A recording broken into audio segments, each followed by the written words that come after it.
नमस्कार, जय जोहर संगवारी हो। मैं भोलेंद्र कुमार साहू छत्तीसगढ़ी लोकगीत संगीत देखे और सुने बर हमार यूट्यूब चैनल जेम स्टूडियो सुजीला लाइक शेयर एंड सब्सक्राइब करो और हमारे साथ बने रहो।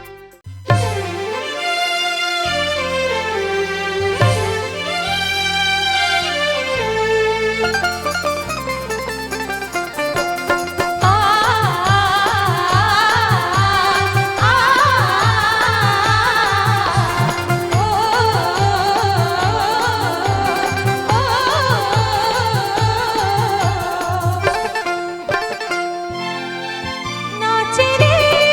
मोर तन गाए रे मोर मन नाचे रे मोर तन गाए रे मोर मन माया मझू माया मझू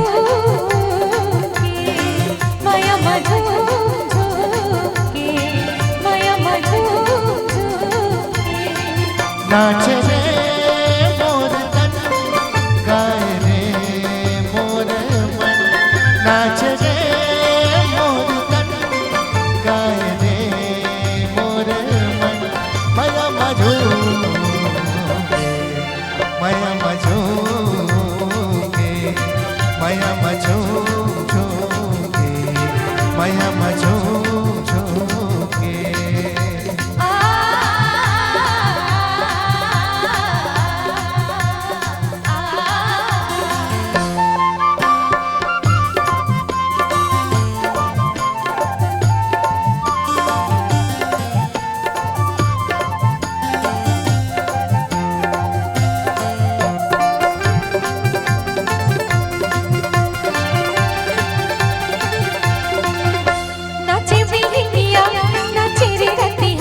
चहके चिड़ैया